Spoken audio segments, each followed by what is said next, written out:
Sema power. Sema Yesu. Pe Bwana makofi ya juu katika jina la Yesu. Naona tuko na dakika tu kama 10 hivi tuweze kutamatisha jioni ya leo. Sasa naomba tu nisikilize kwa dakika chache, wale ambao mumeketi hapa na mnanisikiliza. Jana nilizungumza habari ya upatanisho na kila ambacho kilikuwa kinafanyika kwa Waisraeli, namna ambavyo walikuwa wanapatanishwa. Microphone kama inaweza ongezwa tu sauti kidogo ni good. Namna ambavyo walikuwa wanapatanishwa na Mungu wakati walipokuwa wametenda dhambi. Namna ambavyo waliletwa wanyama wawili, mnyama mmoja akapigiwa kura, akawafia akaitwa mnyama wa dhambi, akafia dhambi za watu wote. Alafu mnyama mmoja aliyepigiwa kura akaitwa mnyama wa jangwani ama mnyama wa Azazeli, akapelekwa akaachiwa akaenda mbali jangwani pasipo kuwawa akaenda. Hiki ndicho ambacho kilichofanyika wana wa Mungu. Haleluya. Mungu abariki hii kwaya sana. Ona sasa watu wanajua kazi yao. Wapigie makofi mazuri katika jina la Yesu. Sasa huyu mbuzi wa Azazeli, hata leo hii watu wanafanya hayo mazoezi hapa nyumbani, hapa Kebweye. Hata kitambo kule kwetu babu yangu mzee Magoko kule Bukira alikuwa mzee wa mira, umunchama mwanene arenge. Na umunchama huku unaitwa umunchama pasipo kusuba. Umaigeto kio kino toka biri kigisubo. Na isubo haiku inafanywa hivi. Wakati kule Bukira vile walikuwa nafanya isubo, mbakagi ukiaro bali kinyunyi kinage kabiri kinya gikune. Ikinya kilikuwa kinatengeneza kiota chake kikubwa bali ubushobu wikinya gikune. Alafu wanaleta ile kiota kwa boma bacha batora kita kori ubushobora bukune isubo. And then this what happened. Walikuwa natafuta mti. Hata hapa Nyabasi najua kuna miti ambayo mpaka sasa hivi haijawahi kato, kwa sababu wazee walizunguka hiyo miti mpaka kora isubo. Ile siku ya kusuba walikuwa wanaenda wanazunguka ile miti wakitamuka maneno. Wanazunguka ule mti wanatamka maneno. Ndio maana familia nyingi za watu waliosuba zinakaa zikizunguka hapo. Kama watu hao hakumjua Mungu aingia wapatanisho na damu ya agano jipya, damu ya Yesu, hopene ba kuinara kuna kitu wanafanya. Inua mkono sema hallelujah. So Sokoro alikuwa mzee mkubwa sana wa mira. Umunchama na wakanya limeri nchama Bukira. Hakuwaivaa nguo hivi. Alikuwa anatembea na kofia kubwa, alafu anajifunga ngozi egesero. Wakati wa tohara chochote kingepotea aseme kirudishwa, kikose kurudishwa na aseme radi itapige nkobanera ateme yagatemera tumbo basuko pare. Sasa uone hapo ndipo Yesu alinitoa leo hii nasema Yesu ni Bwana. So ndio maana mimi siogopi wachawi, siogopi wazee wa kimira. Mimi na siui wazee wa kimira na siui wachawi, nasema kujeni kwa Yesu anawapenda. Maana Sokoro alipomalizia alikutana na wachungaji. Mmoja wao pastors yako hapa atakuwa akitoa ushuhuda kila ambacho kilifanyika. Walienda wampatanisha na Yesu. Hiyo ndio siku walienda wakapanda mbegu hii ambayo mnaiona hapa nyumbani kwetu. Nafikiri kwa mwaka wa 90 sijui na ngapi. Ndio mkono sema hallelujah. Sikiliza mtu wa Kebweye. Jana wakati nilipozungumza habari ya kupatanishwa na Yesu Kristo na damu ya agano jipya, nikawaonyesha kile ambacho kilikuwa kinafanyika. Waisraeli wakatoa mifugo yao wakipatanishwa mpaka wakachoka. Ikafika nikawaambia jana, ukiangalia kwa agano jipya, katikati ya agano jipya na agano la kale, hapo katikati kuna karatasi nyeupe na nyeupe sana. Nini iko hapo? Nafikiri hii Biblia yangu, hebu nione kama kweli nayo iko nayo. Ndio hii karatasi nyeupe, hakuna maandishi hapo kabisa.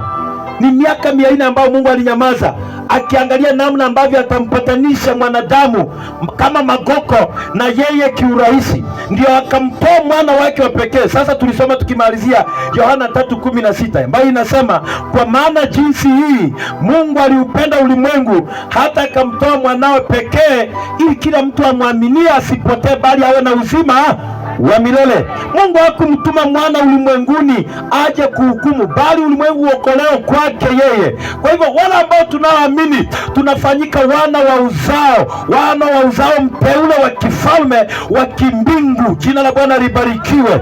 Sasa hivi ndivyo ilivyofanyika ili Yesu afanyike mbuzi ama kondoo ya upatanisho. Hiki ndicho ambacho kilifanyika. Hata yeye vile vile siku ile ni kama vile tu wakati wa Haruni vile walikuwa natoa wanyama wawili. Mnyama mmoja alikuwa anapigiwa kura na kuwa mnyama wa Mungu, ndiye alikuwa anafia watu kwa ajili ya dhambi. Alafu mnyama mwingine anakuwa mnyama wa jangwani. Ila siku walipomkamata Bwana wetu Yesu, ukisoma kitabu cha Marko 14 kuteremka chini, usiku ule walipomkamata, baada ya kuwa amemiminiwa mafuta, amepakwa mafuta na yule mwanamke ambaye alikuwa anaitwa nafikiri Mariamu Magdalene, wachungaji. Mariamu Magdalene alikiandaa mwili wa Bwana wetu Yesu ili aende kufa. Alipompaka mafuta, Yesu akaenda kuomba katika shamba moja la Getsemane. Akiwa pale anaomba usiku ule, mmoja wa wanafunzi wake aliyekuwa anaitwa Yuda Iskarioti akaenda kwa wazee ambao walikuwa wanamtafuta Yesu kumuua, wakampatia vipande vya fedha 30 akuja waonyeshe Yesu ni nani. Maana Yesu alikuwa amefanana na wanafunzi wake, hawangemjua. Hata walipokuja usiku ule kumkamata hawakumjua. Maana kina Petro, ndio maana unaona kuna sehemu inafika kina Petro wanaambia, mbona unafanana na Yesu? Mbona hata ukiongea unafanana na yeye? Petro akitembea, mbona unatembea kama yeye? Mbona alikuwa amefanana na wanafunzi wake. So hawakuweza kumjua. Na usiku ule walipoenda kumkamata Bwana wetu Yesu katika shamba la Getsemane, walipofika pale, alipozungumza tu akamwambia, mbona mmenikujia na marungu na mapanga? Wote wakaanguka chini. Mkono sema haleluya. Bwana Yesu asifiwe. Kebweye, sikiliza nikuonyeshe namna sasa tulipatanishwa. Wakamchukua wakampeleka kwa mtu mmoja ambaye alikuwa anaitwa Anasi, pia alikuwa ni mmoja wa makuhani. Baada ya kumpeleka kwa Anasi, wakampeleka kwa mkuu wa hekalu ambaye alikuwa anaitwa Kayafa. Kayafa ndiye alikuwa mkuu wa hekalu. Wakampeleka pale usiku ule, Biblia inasema wakamtesa sana Bwana wetu Yesu. Wakampiga, wakamfunga macho yake, wakafunga macho, wakapiga ngumi, wakamwambia, tabiri useme nani amekupiga. Wengine wakatengeneza mate ya makoro. Makoro, mnajua makoro? Wakamtemea kwa uso, yani wakamfanyia dhihaka ya kila aina. Ilipofika mida ya saa 12 asubuhi, wakafanya maamuzi ya kumpeleka kwa mtu mmoja aliyekuwa gavana wa Kirumi. Jina lake alikuwa anaitwa Pontio Pilato. Wakampeleka kwa Pontio Pilato. Wakafika pale kwa asubuhi kwa sehemu moja. Alipofika pale, wengine wakabaki nje, wakampeleka kwa sehemu moja ilikuwa inaitwa Pretorio. Walipomfikisha pale, Pilato akauliza, shida ya mtu ni nini? Wale wakuu wa makuhani wakashitaki, wakasema, anaharibu amani, anadanganya watu, amefanya wafuasi wengi, ameharibu amani kuanzia Galilaya na sasa amefika hapa Yerusalemu akiharibu amani. Wakati ule Herode alikuwa mfalme wa Kiyahudi, ndiye alikuwa anatawala, makao yake makubwa yalikuwa kule Galilaya. Kwa hivyo Pilato akawaambia wale walikuwa wamemleta kwamba mrudisheni, mpeleke kwa Herode, maana yuko hapa mjini Yerusalemu. Na kumbuka wakati ule Herode na Pilato hawakuwa wanaelewana. Kwa hivyo Bwana wetu Yesu akafanya Herode na Pilato waelewane, wakae kikao, waseme namna ya kumtenda. Ndio maana anaitwa mfalme wa amani. Weka mkono juu, sema power, sema moto. Sikiliza mtu wa Mungu, walipomfikisha kwa Herode, maandiko yanasema Herode alikuwa ametafuta kumuona Bwana wetu Yesu siku nyingi sana. Alipomwona akasema, kumbe ni wewe, na nimesikia umefanya miujiza mingi, na si unifanyie muujiza mmoja hapa? Akamuuliza swali, wewe ndiye mfalme wa Wayahudi? Yesu akamwambia, umeisha sema. Akachukua mavazi yake yale ya kifalme Herode, akamvalisha Yesu. Huo ni muujiza, si muujiza? Yaani uende kwa mama yetu Samia atoe kile kinaitwa aje? Kichungi, ushungi, atoe ule ushungi, akuuliza, wewe ndio rais wa Jamhuri ya Muungano? Ndio, hii basi chukua. Huo ni muujiza, si muujiza? akawaambia mrudisheni kwa Pontio Pilato. Wakamrudisha kwa Pilato. Walipofika pale usiku ule, mke wa Pilato alikuwa ameota ndoto akionywa akateswa usiku ya sababu ya Bwana wetu Yesu. Akamwambia mume wake ambaye ni Pilato, akatumana mtu akamwambia, enda mwambie Pilato asimfanyie mtu huyu neno lolote baya, maana hana kosa lolote, niliteseka usiku sababu yake. Pilato akaitisha maji kwa beseni ile, kama mlikuwa mna nini hapa, leta beseni. Akaitisha maji kwa kibeseni. Nikisema kibeseni mnanielewa? Akanawa mikono, akasema, mimi damu ya mtu huyu isiwe juu yangu. Hata nimeshamaliza mchungaji. Akanawa mikono, akasema, damu ya mtu huyu isiwe juu yangu. Wale waliokuwa wamempeleka pale wakapiga kelele, wakasema, hiyo damu iwe juu yetu na watoto wetu. Na kweli damu ya Yesu iko juu yetu mpaka leo katika jina la Yesu. Inanena mema juu yetu hata leo. Sasa ilikuwa kawaida ya Wayahudi ya kwamba wakati wa sikukuu ikikaribia, mfungwa mmoja hata kama alikuwa amefanya makosa anatolewa tu, wanamruhusu anaenda. Sasa Pilato akawauliza, si niwatolee huyu Yesu mfalme wa Wayahudi mumwachie aende, niwapatie Baraba mwende msurubisha? Sasa hapo ndio tunapata ile picha ya wale wanyama wawili wakati wa Haruni ambao walikuwa wanatolewa, mmoja anapigiwa kura na kuwa wa Mungu, mwingine anakuwa wa jangwani, anaachiliwa anaenda. Kiswahili cha Kenya hicho, anaachiliwa anaenda na anawekwa huru, anaenda jangwani, anapotea kabisa. Sasa hapa ilikuwa wapiga kura kati ya Yesu na Baraba. Ndio tunapata picha ya wale wanyama wangapi? Wawili. Wale walikuwa wanapigiwa kura kitambo wakati wa Haruni, mmoja anachinjwa ama anauawa kwa ajili, anafia watu kwa ajili ya dhambi za watu. Sasa hapa wakapiga kura, wakasema, wakapigia Yesu kura akawa mnyama wa Mungu afia dhambi. Wakapigia Baraba kura akawa mbuzi wa Azazeli, akaenda jangwani, akaachiliwa akaenda. Lakini Yesu akauawa kwa ajili yetu, ndio damu yake ikamwagwa, tukapatanishwa sasa kwa ajili ya dhambi zetu. Inamkono sema haleluya. Nisikilize, baada ya kuwa wamesema kwamba Yesu asulubiwe, kulikuwa na adhabu nyingine ambayo ilikuwa ingetolewa ya kinidhamu tu, huyu mtu asiuawe. Anapigwa viboko 40. Yesu ndiye alipigwa viboko 40. Mwanafunzi wake mmoja, nafikiri Petro, ndiye alipigwa 39. Paulo, yes. Yesu alipigwa 40. Na zile viboko walikuwa wanampigia zilikuwa na vitu, niko na picha za hizo nini. Zilikuwa na ndoano. Mumanyirichi ndobo. Haleluya. Barigute mibiboko bila na kila kiboko ilikuwa na mijeredi hii 9, mijeredi 9. Alafu kila mjeredi pale mwisho uko na ndoano zinakaa hivi. So wakapiga kiboko ya kwanza, pa kwa mgongo ikatoka na nyama. Wakapiga tena nyingine, pa ikatoka. Wakapiga ya 20, wakapiga ya 30, wakapiga 38. Bagatema nomo hituki butiku mugima. Yesu hajala chochote. Hata wakiwa wanashiriki meza ya mwisho inaitwa last supper na wanafunzi wake, hakula. Aliwaambia, mimi sitakunywa tena divai, sitashiriki tena mizabibu na nyinyi, kuleni maana hii ndio damu yangu ya agano. Ana mkate nao hakushiriki, aliwaambia, kuleni, huu ndio mwili wangu.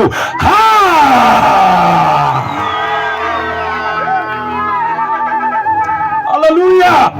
Hakuwa amekula chochote mwana wa damu, amepigwa hapa, damu zimemwagika. Ndio maana maandiko yanasema katika Isaya 53 mstari wa 5, kwa mapigo yake tumeponywa.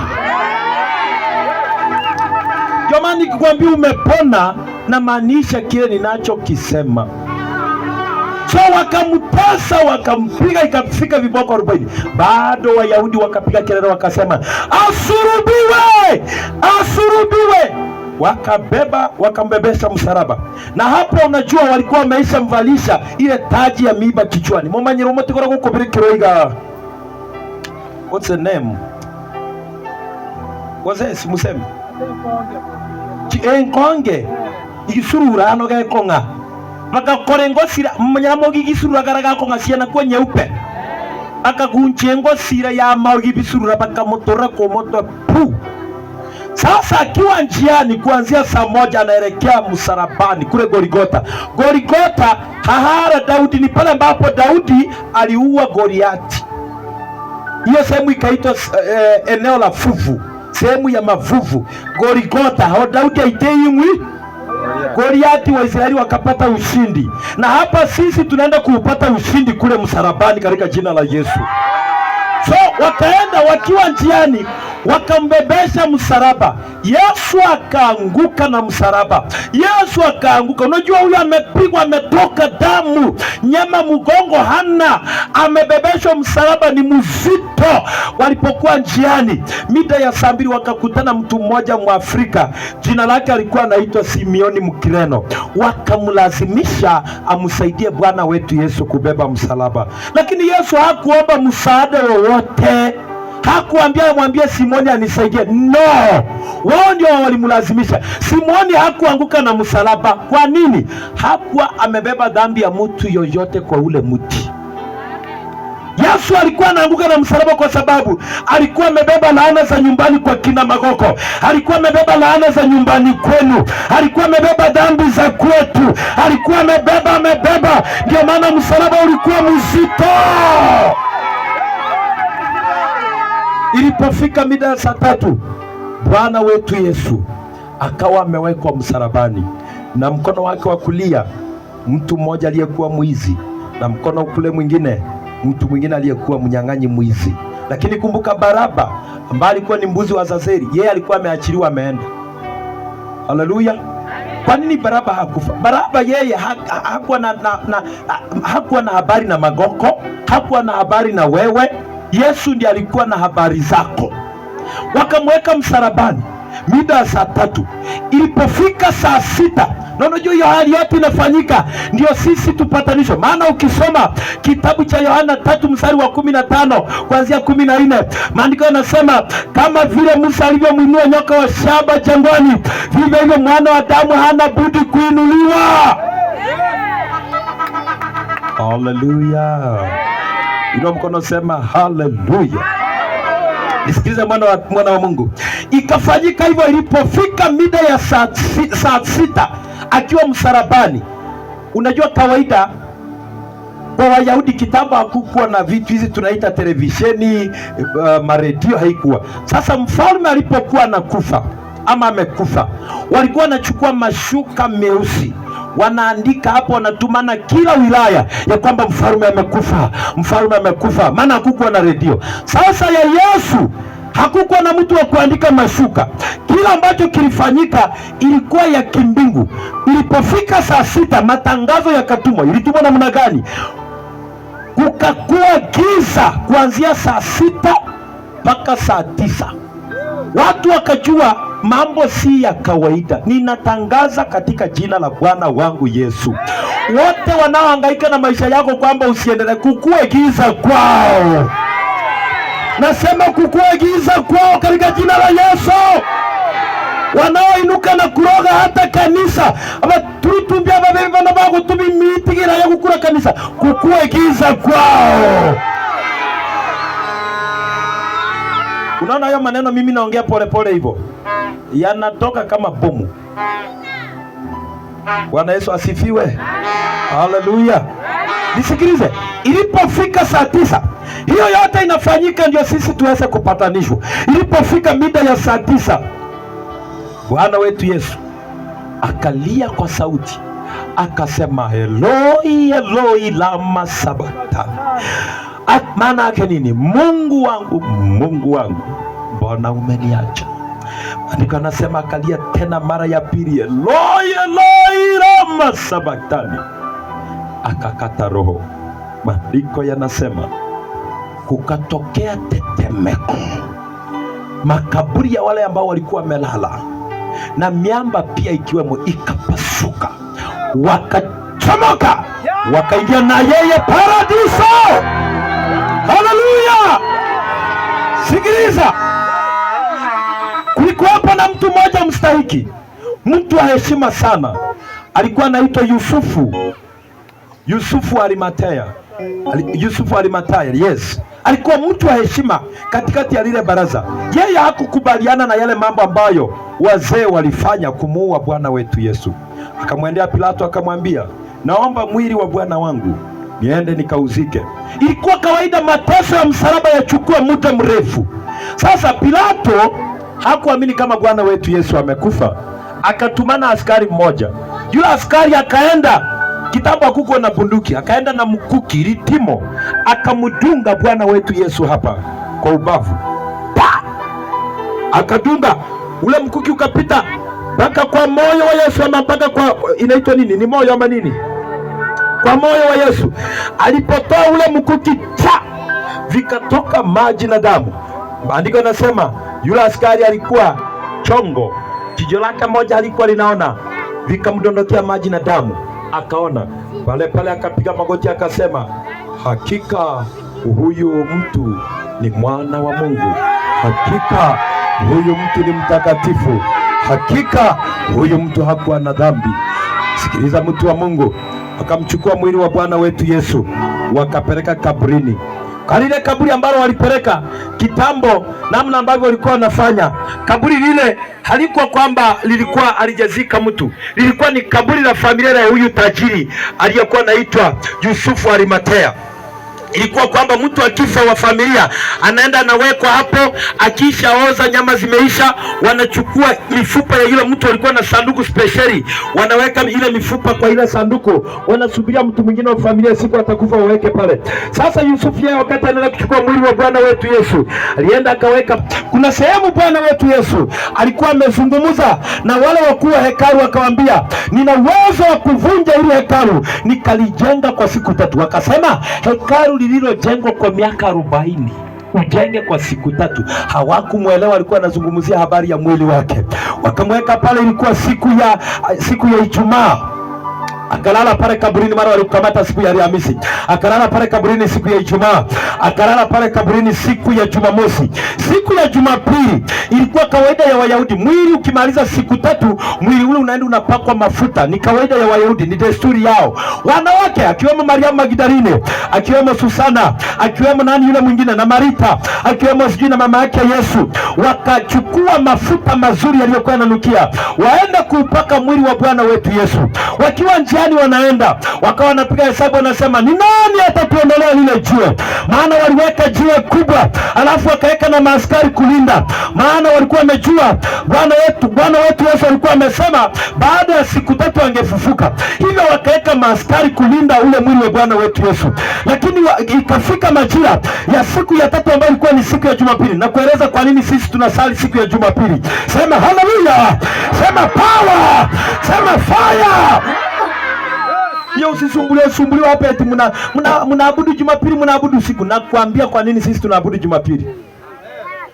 Unajua stories zingine msio mnasumbuliwa nazo. Ita tu Magoko mkutano moja atamalizana na zingine.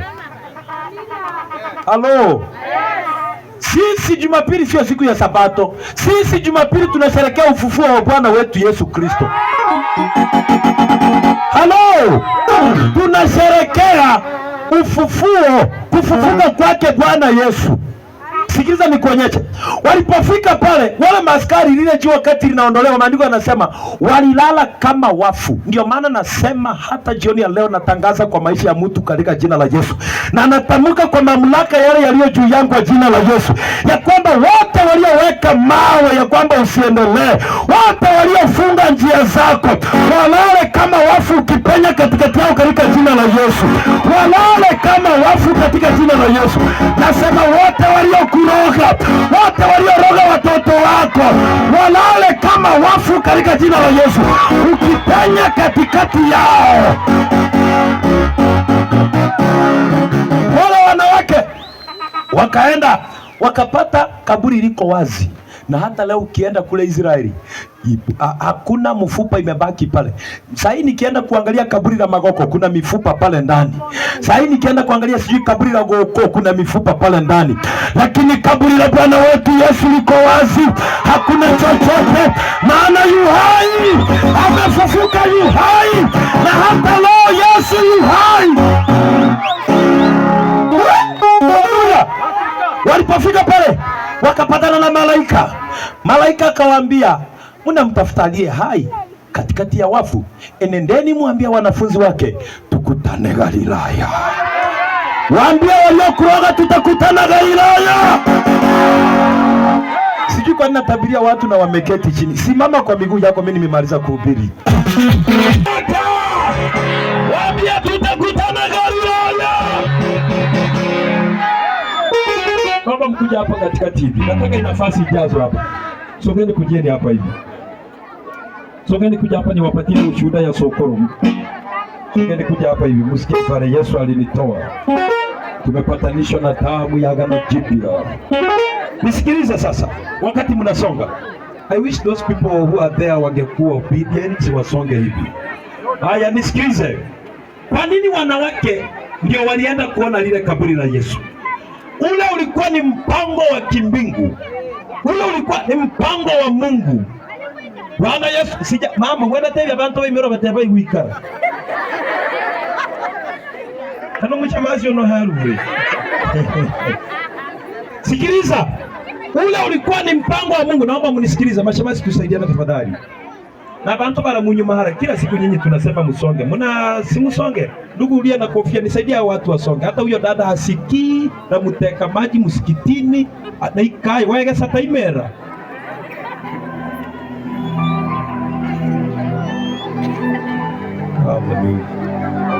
Nisikilize. Kwa nini akina dada ndio walienda kuona mwili wa Yesu? Kwa Wayahudi wanawake hawaruhusiwi wala hawakuruhusiwa kusimama kotini kutoa ushahidi. Hawakuruhusiwa kusimama mahakamani. Ilikuwa ni dhambi. Kwa kizungu tungesema ilikuwa ni tabu mwanamke kwenda kusimama na kutoa ushahidi mahakamani. Kwa hivyo ulikuwa ni mpango wa Mungu ya kwamba wanawake waende waone ndio watangaze. Maana wangeenda kina Petro, wangekamatwa, wangezuiliwa. Injili hii ya kufufuka pengine ingezuiliwa. Sasa wale wanawake kwa sababu hawangekamatwa, walikuwa wakikutana na kila mtu anasema amefufuka, amefufuka, amefufuka, amefufuka. Yu hai. Na mpaka leo tunasema yu hai. Ameketi katika mkono wa kulia. Yesu yu hai. Na kwa sababu yu hai, na kwa sababu anaishi, hata wewe utaishi sasa katika jina. Ulikuwa ni mwaka wa 90 nafikiri na 9 hapo kama sijasahau. Mchungaji mmoja kutoka kule Hispania na mchungaji mwingine kutoka kule Getabwega na wachungaji wengine, mmoja wao pastors walimwendea mzee Magoko ambaye nimewaeleza habari yake hapa. Hivi ndivyo sasa mimi nimepatikana kwetu nikiwa mhubiri. Wakaenda nyumbani kwetu kumwona Sokoro. Walipofika pale, wapi microphone nyingine? Patia huyu mtumishi wa Mungu mic. Unajua tunaweza kuwa tunahubiri hapa watu wanafikiria tunafanya mchezo. Tumepatanishwa na damu ya agano jipya. Hawa ndio walipeleka injili nyumbani kwetu. Hakukuwa na mtu ameokoka kwetu mwaka ule. Hakukuwa na yeyote. Naomba tupo dakika moja mtumishi wa Mungu. Asante.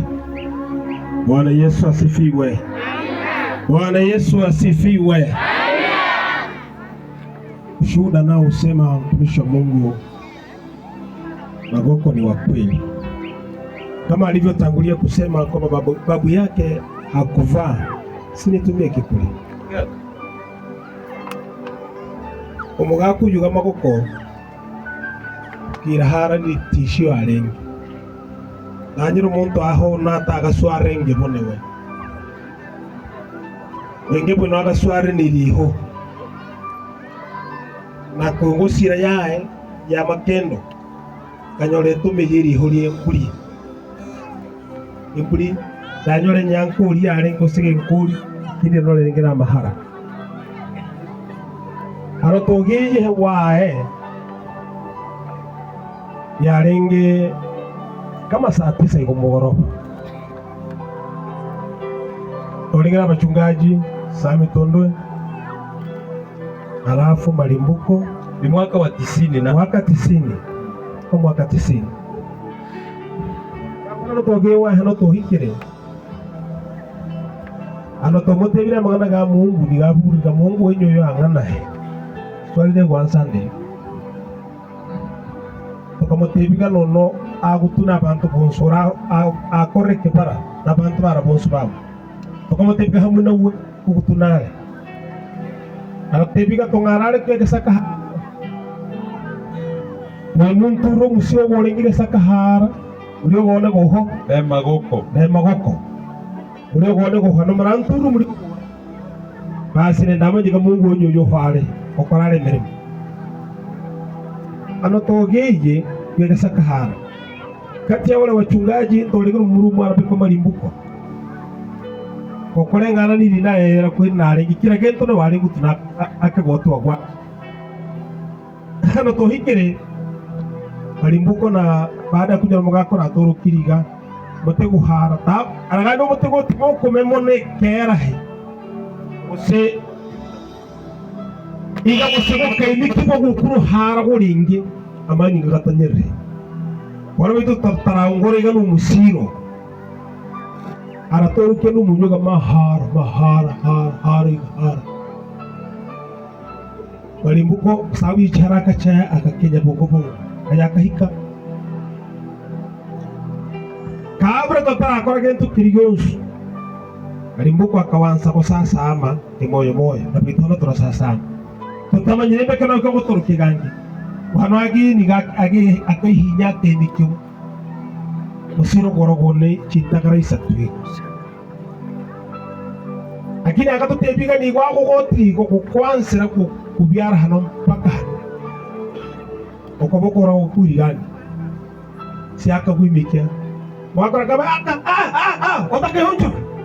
utakehunjura nero kama maana ilikuwa angekusonta nayo umemaliza umekwisha hapo basi akaimera akabuhuriye Mungu wenyono lehyale umutugo no gotako goto amanyi gagatanyere na nichere hano nembale entre hano igamba sache kuri urundi mutakacha kuri gagucha akini hemere no kwenyo mutegora ntoko sambe baada kuguhira motore komanja kwanza tokaguhira agatutebiko umutego no hata no otoro komanja garagenda hata nyama biyo kebara manje ka kongarara uturwe manje kano ka kongarara ku imera kali karaga kugendere ka ngarara soki hakamuka kano ka imere teka kuye kama hili lifanyika bahari ya Shamu togiye kumanje kinema ko kuhayo mutekora ko katoro manje ka imera ka kano kwenda karaga alinge ko gara kakagera hansi hara ko turu ko kwansi hara ko kuyamba lero manje ka gara hakamuka akagambega nitabi uyono lero pigia Bwana makofi. Bwana Yesu asifiwe. Lakini akatoiga ndasaba munge umweri gumwi na inekene ndatunantekera bakurbana hanongo suke niche hari Mungu wenyono muntu bene malimbuko akambuliswa ali gasokoro ndakubulia iga ikinsigo kiyogo saba no manyire kinsigo cyawe cyakumenya no manyire Mungu yo akagambiga nensabire akaturusu tokayewa tokakora masabi soki tokatanura lakini hano gohetiri ikiwiki pere ya gatatu wakora kajara kule tena tukukume Mungu nika Mungu na tabiri na ruhusu tokaya koyo togakora waya masabi na hana na mahama gokuno ngambiga embe enteterera toimiri inokutagitigire he. Haleluya. Bwana Yesu asifiwe. Kwa hiyo ifike mahali tujue kwamba yupo Mungu katika miungu yote anaitwa Mungu wa Ibrahimu, Isaka na Yakobo. Huyo ndiye anaweza kuwaokoa wanadamu tofauti na miungu mingine. Bwana Yesu asifiwe. Kwa hiyo wokovu ulifika kwa nyumbani kwa mzee Magoko kwa kupitia wahubiri, na leo tuna mhubiri wa injili kutoka kwenye familia hii. Mungu wa mbinguni awabariki sana. Eheke yeno kutire ornoega akwe, si ni ukweli? Mbegu ya Mungu haifi. Nisikilize sasa, mtu wa Mungu. Takuwa pia nikiimba huo wimbo nasema eheke yeno kutire ornoega akwe. Jambo la muhimu lililo kuu kuliko yote, kumpa Bwana wetu Yesu maisha, kumpa Bwana wetu nafasi katika maisha yako. Maana yake nini? Ukubali upatanisho na damu yake ya agano jipya. Pasipo hiyo utahangaika. Tuliombea watu wengi jana hapa, nguvu za Mungu zikashuka, wakafunguliwa. Wengi wakafunguliwa, wengine walikuwa wamerushiwa roho za mauti, Mungu akawafungua. Na ni kwa sababu tu walimkiri Kristo Yesu kuwa Bwana na Mwokozi wa maisha yao. Hiyo ndiyo njia pekee ya kuweza kupona, kumkiri Kristo Yesu.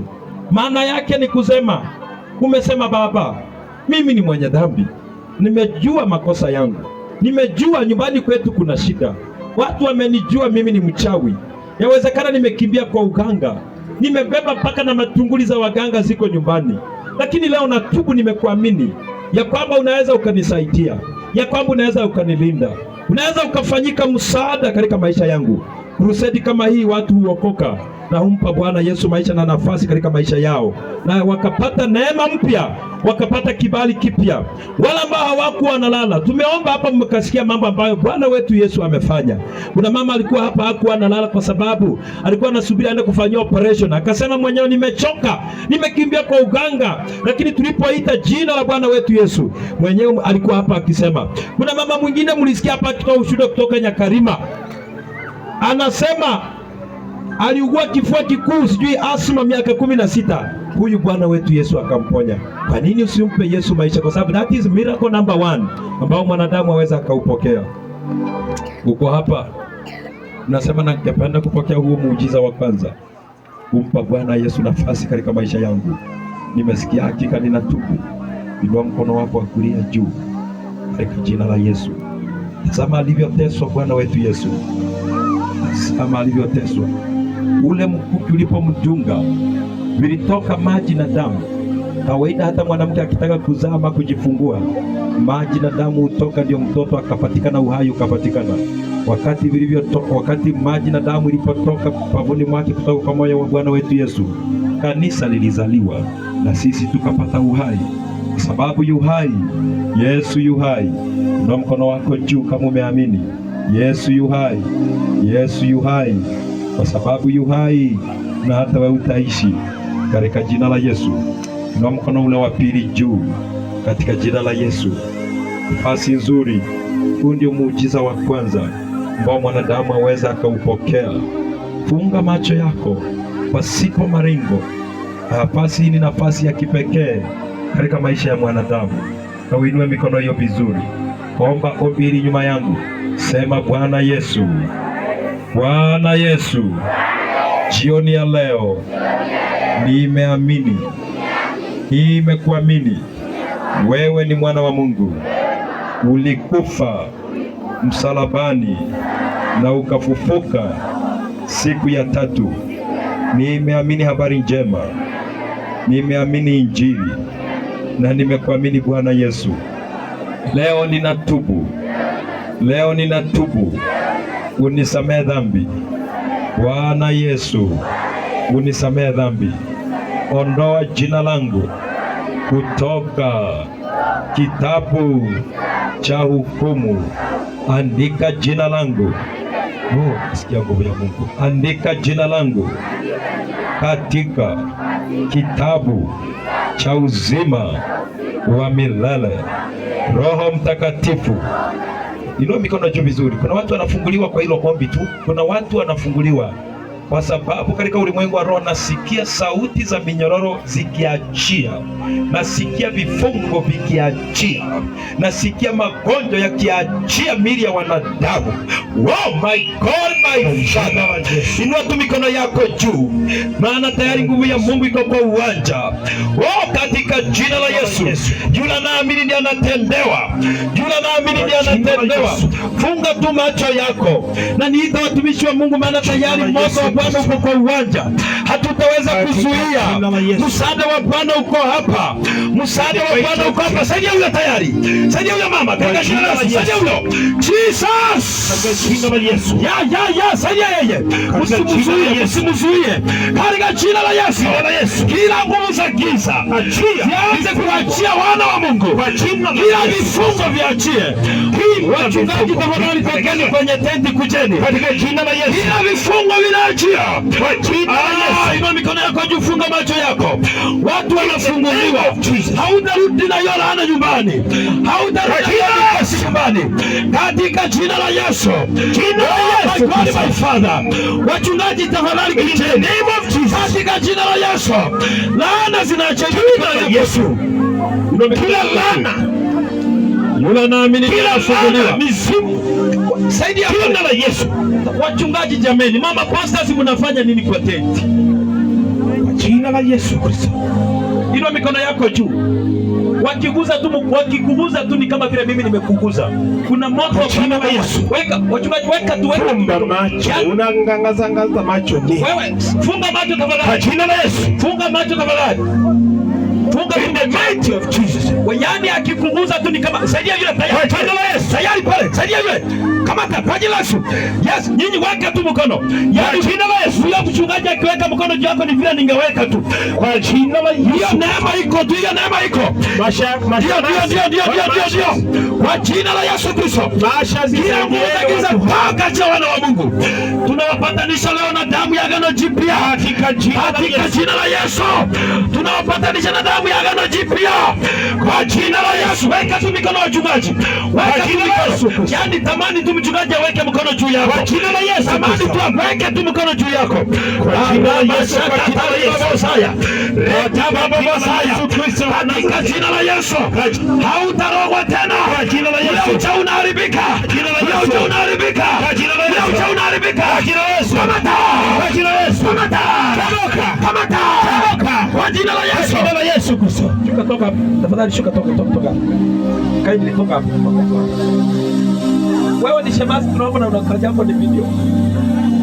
Katika jina la Yesu Kristo. In the might of Jesus. Ye mashemasi. Kama angalia, saidieni watu. Katika jina la Yesu. Kwa jina la Yesu. Kwa jina la Yesu. Kwa jina la Yesu. Wewe mata kita huyu. Unafikiri kutengenezwa kwa jina la Yesu. Saidia huyo hapo. Saidia huyo mchungaji. Kamata kwa jina la Yesu. Chomeka mtu aseme moto. Moto. Sema fire. Fire. Sema fire. Fire. Sema fire. Chomeka. Chomeka. Chomeka. Chomeka. Buza uchawi. Moto. Chomeka. Chomeka. Buza giza. Chomeka. Chomeka. Wachungaji weka mikono. Yesu. Ndio hiyo. Kwa jina la Yesu. Ndio hiyo. Kwa jina la hiyo. Ndio hiyo. Ndio hiyo. Kwa jina la Yesu. Wamekamatwa. Fire. Fire. Kwa jina la Yesu Kristo. Kila nguvu za giza kaza chani. Toka pepo. Toka nguvu za uchawi.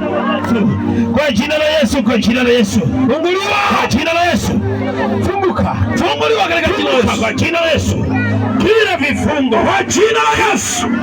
Kila laana kwa jina la Yesu. Kila magonjwa toka za giza. Toka kwa ajili ya maisha yako. Katika jina la Yesu. Mtoka mganga kwa jina la Yesu.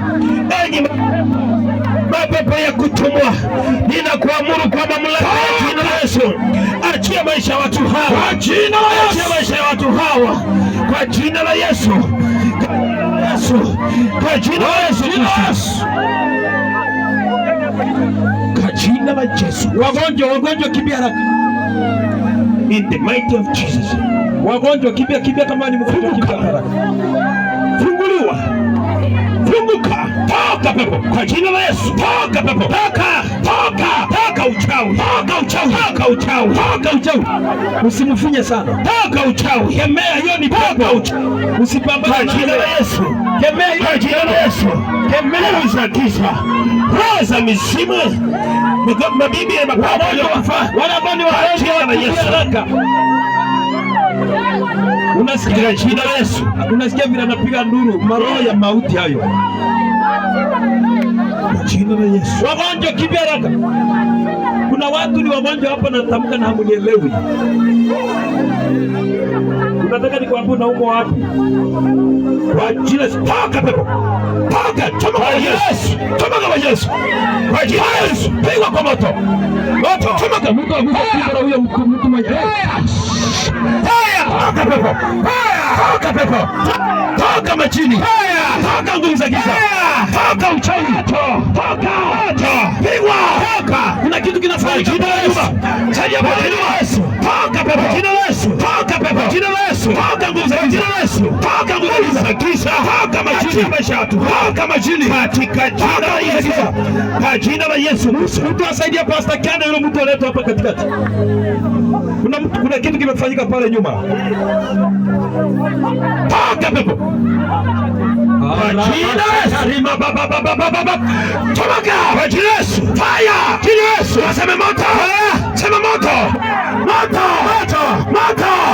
Chomeka. Chomeka. Toka pepo. Toka. Kusanya. Leo mnawacha.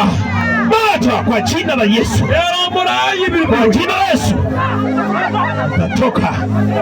Kwa Yesu Kristo. Jina la Yesu. Yesu Kristo. Msaidieni huyo asiende kwa vyombo huko tafadhali.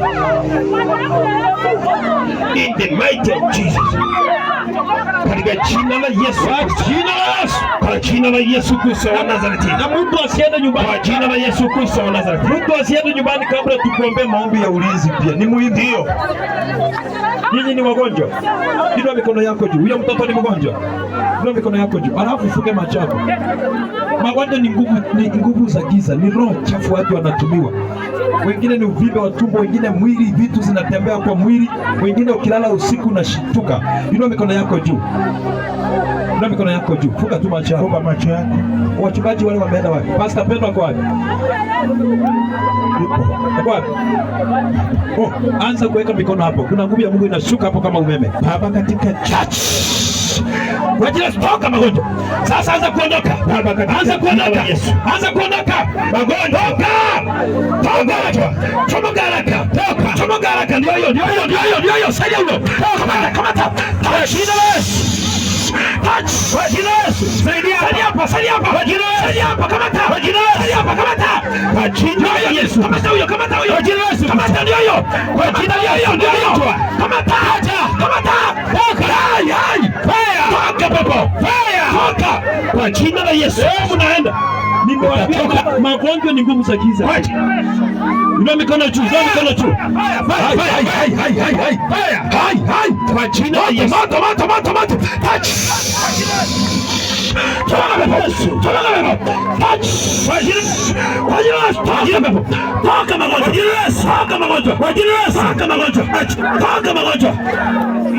Mama, wachana hiyo fimbo tafadhali. Rusha hiyo kiboko chini, weka mikono juu wapi? Ndio hiyo. Katika jina la Yesu Kristo. Ndio hiyo. Kwa jina la Yesu. Ndio hiyo. Kwa jina la Yesu. Ndio hiyo. Kwa jina la Yesu. Ndio hiyo. Kwa jina la Yesu. Ndio hiyo. Magonjwa. Toka. Saidia huyo mama. Saidia huyo. Toka. Achia maisha yake. Kamata. Kila roho chafu. Mzima. Pepo. Kupigwa kwa. Sisi adhabu ya maisha ili kuwa juu yako. Katika jina la Yesu. Toka haraka. Kwa jina la Yesu. Ndio hiyo. Jina la Yesu. Ndio hiyo. Ndio. Leta hiyo mtoto hapo juu. Ndio. Kwa jina la Yesu. Kwa jina la wala mmekuja kama kwa jina la Yesu. Usiende kabla ni kwa jina la Yesu. Kwa jina la Yesu. Toka pepo. Kwa jina la Yesu. Toka pepo. Kwa jina toka pepo. Pokea uponyaji. Kwa jina la Yesu. Pokea uponyaji na uzima. Katika jina la Yesu. Kwa jina la Yesu. Magonjwa ni nguvu za giza. Magonjwa ni nguvu za giza.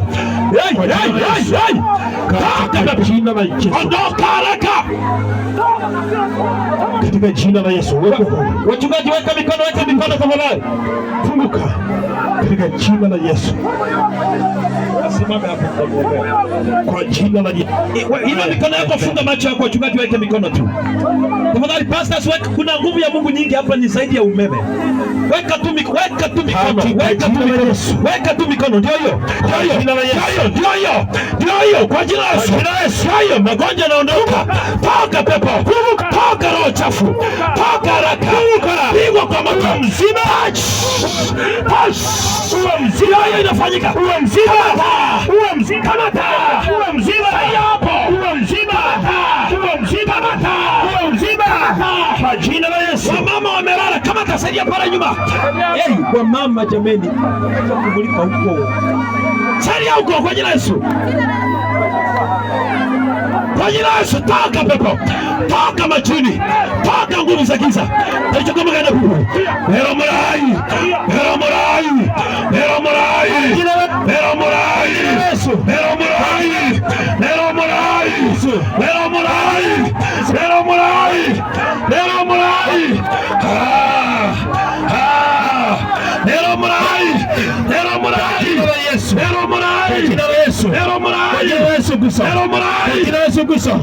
Katika jina la Yesu Kristo. In the name of Jesus. In the might of Jesus Christ. Jamani wakina mama, simtafute hata kanga. Imeandikwa kila pando ambalo baba hajalipanda inang'olewa.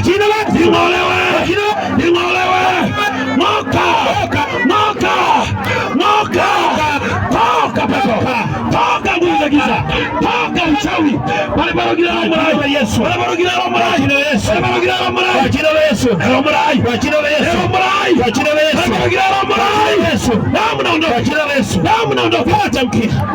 Katika jina la Yesu Kristo. Hao watu wasonge hapo kidogo. Wale walikuja kama wagonjwa. Kwa jina la Yesu. Songeni hapo songe. Watu wamepona. Kwa jina la Yesu. Watu wamepona. Kwa jina la Yesu. Watu wamepona. Jesus. Kwa jina la Yesu. Songa hapa karibu.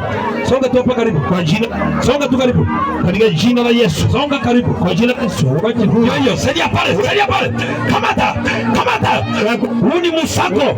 Lazima nguvu za giza ziondoke. Maana kuna damu ilimwagika msalabani. Ni damu ya agano jipya. Watu wanapatanishwa na damu ya agano jipya. Kila maagano yanavunjika. Toka pepo.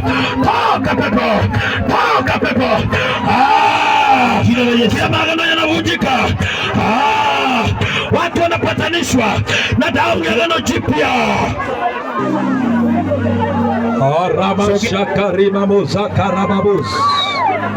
Oh my God, my Father. Oh Jesus. Mashemasi tafadhali msaidie. Akina mama mlete leso tafadhali, mfunge akina dada. Katika jina la Yesu. Taricho kama kaende pale baroki. Piga nduru mwanake. Simamisha huyu akuja hapa. Huyu ako hapa chini. Huyu. Simamisha yeye. Kwa jina la Yesu. Yes. Msimamishe. Yaani inua tu mikono. Hao wachungaji wa uwanja akisha weka tu mkono. Jina la Yesu Kristo. Pia nimebeba inakuja kwa jina la Yesu Kristo. Kwa jina la Yesu Kristo. Wewe kwa jina la Yesu Kristo. Kwa jina la Yesu. Piga nduru kwa jina la Yesu. Kwa jina la Yesu. Piga nduru mwanake. Kwa jina la Yesu Kristo. Kwa jina la Yesu. Mara ya pili. Kwa jina tatu na mwisho. Natangaza uzima. Jesus. Tangaza uponyaji juu yako. Mfungue huyo. Kwa jina la Yesu. Mfungue. Nazareti aliye hai. Pokea uzima na afya. Upeleke kwa kiti. Pokea uponyaji. Mfungue katika jina la Yesu Kristo. Na kataa hiyo roho ya utasa kwenye maisha yako. Toka katika jina la Yesu. Toka kwa jina la Yesu. Toka kwa jina la Yesu. Toka. Pokea uzima. Toka. Pokea uponyaji. Toka kwa jina la Yesu. Toka katika jina la Yesu Kristo. Msaidie huyo aende kwa jina la Yesu. Kwa jina la Yesu. Kwa jina la Yesu Kristo. Na chiria neema ya uponyaji. Lero murai bibi. Lero murai. Uponyaji. Lero murai. Lero murai. Tejo kama gende. Tejo kama gende. Funguka. Tejo kama gende. Msaidieni pale tafadhali. Tejo kama gende. Katika jina la Yesu Kristo. Leta huyo kwa jina. Leta huyo. Kwa jina. Mwambie leta huyo. Kwa jina la Yesu Kristo. Pokea uponyaji. Watu wapatanishwe na damu ya agano jipya. Kwa jina la damu ya Yesu. Kwa jina la Yesu. Watu wapatanishwe na damu ya agano jipya. Yesu. Kazi yenu leo imeisha. Nimemaliza kazi yenu. Kwa jina kazi yenu leo imeisha. Kwa damu ya Yesu. Kamata hii mkono. Hawa unaona wakishaenda chini hivyo, hizo nguvu za giza zimeisha shindwa, hakuna chochote. Nyinyi sema ondoka mwende, hakuna chochote, wameisha shindwa. Leta hapa karibu. In the name of Jesus. Kamata tu. Kwa jina la Yesu. Na kufungua leo. Kwa jina la Yesu. Na kufungua leo. Kwa jina la Yesu. Uwe mzima. Mara ya kwanza, mara ya pili, uwe mzima. Kwa jina la Yesu. Sogea. Kwa jina la Yesu. Kwa jina la Yesu Kristo. Jina la Yesu. Wakati wako sasa, jina la Yesu imeisha. Jina la Yesu. You are free in Jesus name. Katika jina la Yesu. Msaidie mpeleke kwa kiti. Mbebe pole mpeleke kwa kiti kwa kiti. Katika jina la Yesu. Kwa jina la Yesu. Mpeleke kwa kiti taratibu tu aketi. Katika jina la Yesu Kristo. Bwana, kila kusanyiko alilo Yesu, mapepo na mashetani na uchawi inapiga duru ikienda. Leta huyo hapa. Leta huyo. Natangaza uzima na uponyaji. Katika jina la Yesu Kristo. Kila chochote. Nani kama anaweza akae tu hapo msaidie, na mtu akue hapo msaidie. Nani wewe? Nani? Jina la Yesu. Msaidie tu, aje tu kanda tu hapo. Ameshafunguliwa. Kama anaweza lala mwache tu alale. Acha tu alale hapo. Sawa. Katika jina la Yesu Kristo. Wale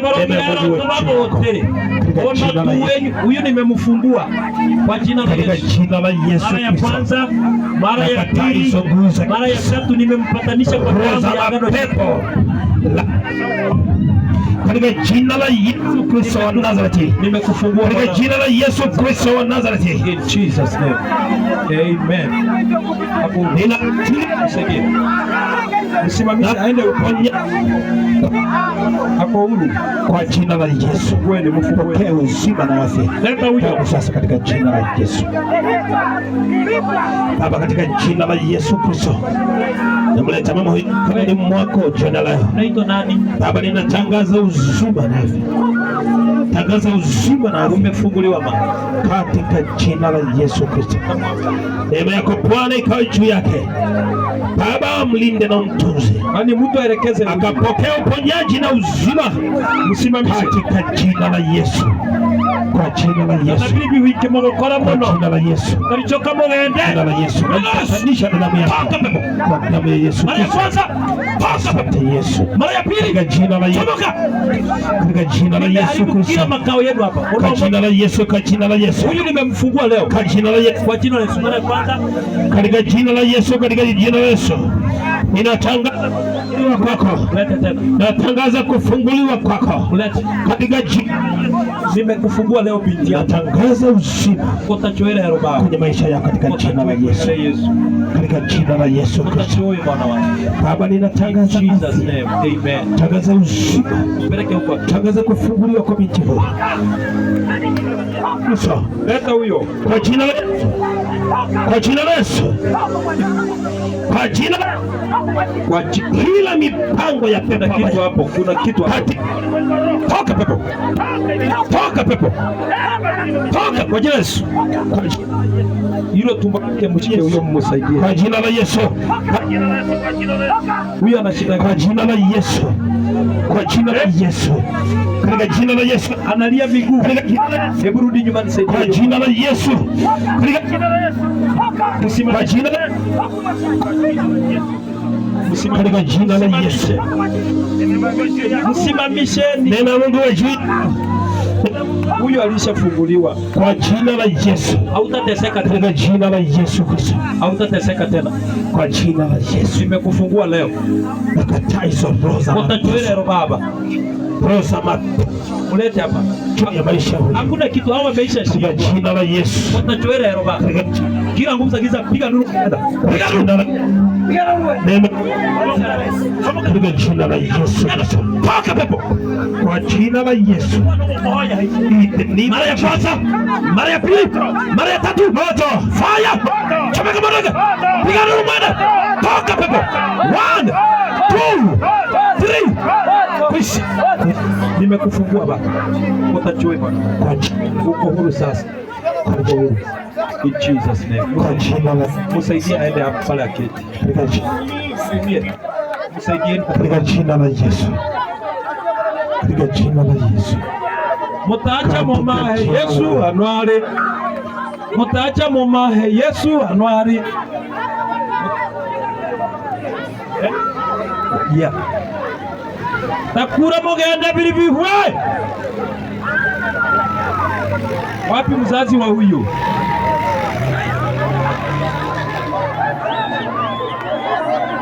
Hey. Ni nini nawasumbua nyinyi? We tokeni kwa barabara, pikipiki zingine zinatoka juu.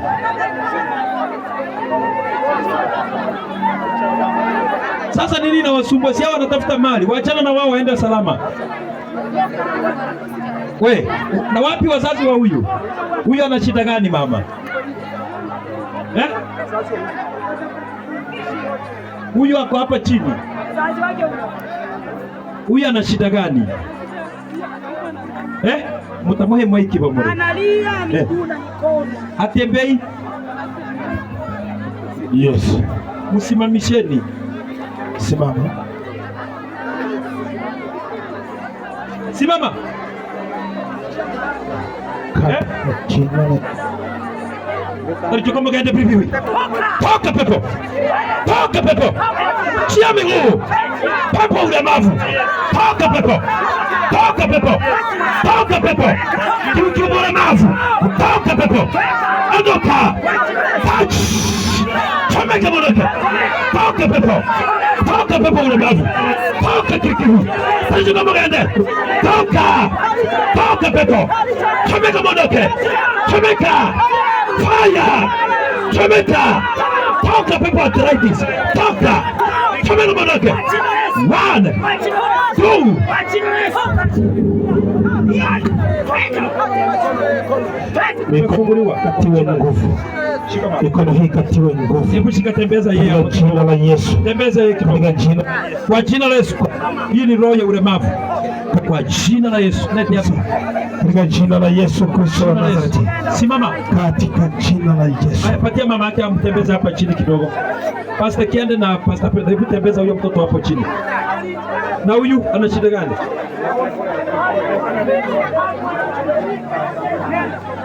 Wapi mzazi wake? Eh. Kulinale Yesu. Nimefungua fahamu zako kuanzia leo. Karia mashaka rababa sana. rekabashakaramazakarimazia rekabashakarabagada rekamamazakarababasakarabagada. In the mighty name of Jesus, let there be total restoration, uwepo urejesho kamili katika jina la Yesu. Ninavunja kila magano ya kuzimu, ninayavunja kwa damu ya Yesu. Toka pepo, achilia! Toka pepo, achilia fahamu zake! Toka pepo, achilia! Toka kwa jina la Yesu! Toka na Bwana wakemee! Toka, achilia fahamu! Toka, achilia nafsi! Toka pepo, pigwa muondoke!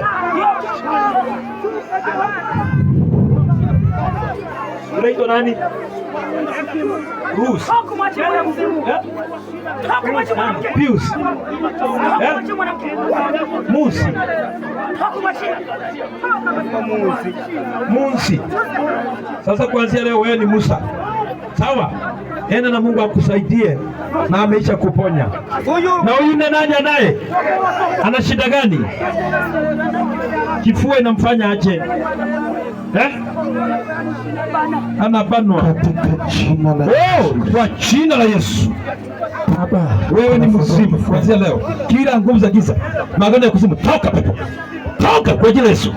Toka, achia huyu mtoto kwa jina la Yesu. Toka wachawi, toka. Tafadhali weka mkono hapo, kuna huyo kuombea huyo mama huyo. Kemea hapo. Nyinyi achilia tu moto hapo. Kwa jina, toka pepo. Na kufungua leo. I command you, ewe pepo asuma, toka! Toka Yesu. Toka, achia mtoto. Toka, achia kifua. Toka pepo asuma. Toka kwa jina la Yesu. Toka pepo kwa jina la Yesu. Toka pepo. Huyo ako huru. Na huyo ana shida gani?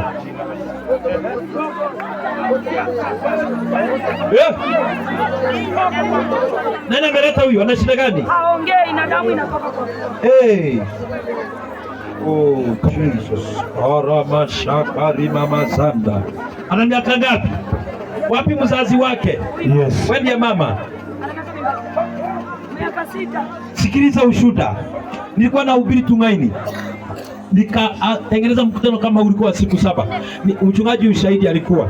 Nikasema leteni mabubu wote, wale ambao hawaongei, wale hawatembei. Siku ya kwanza wakaleta mtoto ambaye hakuwa anatembea. Tukaomba, Bwana akafanya muujiza akatembea. Alafu siku ya pili wakaniletea mtoto analingana na huyu. Anatoka familia moja kule Kitangutiti anaitwa Mahende. Mtoto alikuwa bubu haongei. Tukaomba ilikuwa ndio within pale na hubiri. Then the following Sunday mama yake akakuja naye church akilia. Anasema pastor, what's wrong? Anasema mtoto wangu sasa anaongea si bubu tena. Yesu naye mhubiri anafungua hata waliofungwa hata kama ni mabubu. Anaongea Serengeti katika jina la Yesu. Nafungua hichi kinywa kwa jina la Yesu. Kwa jina la Yesu. Pepo bubu. Na kwa jina la Yesu. Toka pepo. Toka pepo.